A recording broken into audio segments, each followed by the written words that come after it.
questions at the beginning is, is this going to be in 2 or is this going to be in 4? And I think you just want to really engage and be clear about that. Chance to do chamber music here. This quality is so special, right? Yeah. And I didn't really look to see which Mozart Serenade it was going to be, so I was curious if you would look like C minor or E flat major. What do you think you looked like? C minor. Yeah. Yeah. Okay. So there needs to be like a brightness about you that like gets this thing moving. Okay. Does that make sense? Yes. Okay.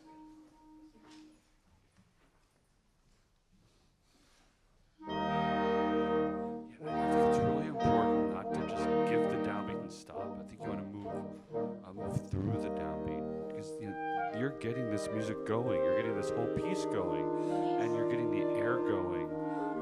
So even though it has this forzando, you want to be thinking forward, to be thinking about air to start this piece.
Would be if I didn't have enough time to coach it.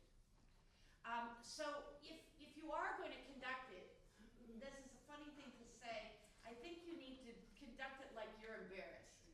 Because it's 8 people, and they should be listening more than they should be watching. They don't need cues to come in. Mostly they need us to not damage anything. So I'm going to say first, do no harm. Right? And what are ways that you think maybe we could harm this music? Accidentally, because no one would ever mean to. Go too big. Too heavy. Too heavy, yes. Right? And remember, anytime you switch between being 4 and being in 2, you've got to make sure your time is perfect, and they shouldn't notice it. So you don't want to switch back and forth too much.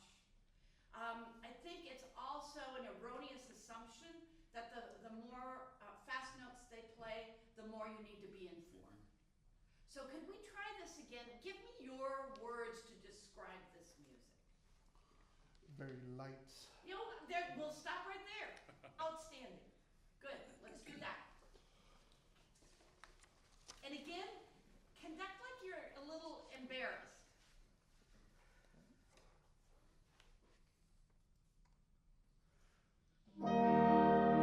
But you're not hesitant about the tempo. Oh. And the first articulation is what? It's a sforzando. I'm in a SF. Right. So you got, I don't know, how fast is the shape of the note in Mozart? Right? So And this, the decay. just for the record, the beginning of this, everybody fusses about, including all professionals. People have come to blows over how to articulate this opening. And every time I've coached it, I've abdicated to the applied faculty. And they fight. So the oboist from the CSO says this. Everybody says something different. So I pick one and go with it. But I think what you want is to show the resonance and the air after the attack. And keep going, keep moving through it. Really Don't get feel stuck in your the first note. If all you're thinking when you start this is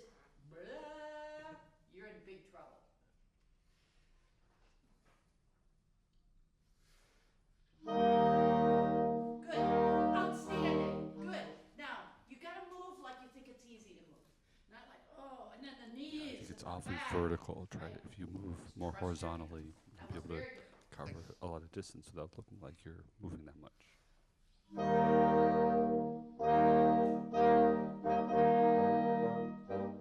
Now you're slowing down there.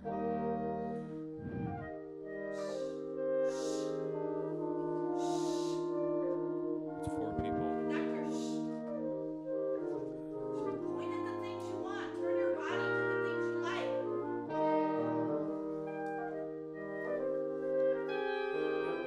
I think gesture towards, your gestures like your left hand that pops open. I think that's a suspension. You want to push against that, get towards it physically, kind of almost get in their space a little bit. And that crescendo, I still want that crescendo to be more gratifying. Easy, easy. There you go. And then you just have to keep moving and not slow down. Right, they're doing all the work. Beep, bop, beep, bop, beep, bop. Just let them play and ride the horsey. Beep, bop, beep, bop. And then hang out over here and love the music. Does this make sense? Yes. Okay. The forte piano with the oboes, yeah, we can spend and should spend a lifetime thinking about note shapes. I can promise you that's not going to be a poke in the eye. That's not going to. So you want to have like 5 paces of note shapes, at least, that you can try here and see what might be the most effective. Because it's not just the front of the note. What's the most interesting part about this? The almost automatic diminutive window right there. No. What is it? The most interesting part about this? It starts with a. The front of the note. The harmonically, it starts with a dissonance. Dissonance, yeah. And then it resolves. Yeah. It T, not right? Gotcha. Bless you. Okay. So it's fool's gold, conductors, to think like I'm in 2, and now the music gets more active, and I'm going to be in 4. That just makes it harder to play.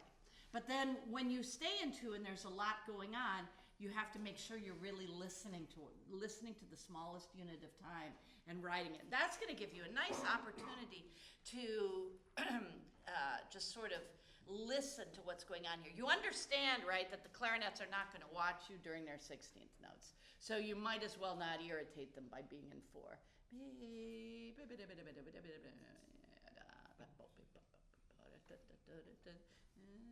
Sounds good. Good. Could we start? Let's just do that again. Would you mind? Okay. And why don't you experiment, right? This is, okay, we got this, we got that, we got that, we got that. See if you could turn your body toward these cool things that you like in the music. Like this, or like when the second bassoon does that, any of those things. Conductors, we've seen with a lot of people that everybody's just sort of full frontal, kind of in the middle, and not really too specific about where things are coming or getting to them soon enough. So that's a great thing for everybody to practice. Okay, good. Begin. Yeah. You look grim. Mozart, you can't look grim on this piece. If you look grim, you're shooting yourself in the foot. That's not this piece. Teeth. Let's see some teeth. Great. Good. Would you conduct me? I'm going to sing for you. Da, da, da. Did you want me soft on the second note? I did not. Okay, great. Now, conduct this whole bim, bim, bim, bim, bim. It's a slow-moving woodwind. Starts with a F and ends with a air. Fanfare. So it's one fanfare.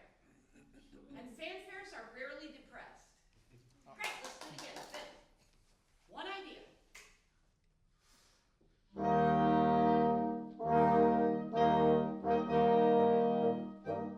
Don't slow down. And no knees. Gently.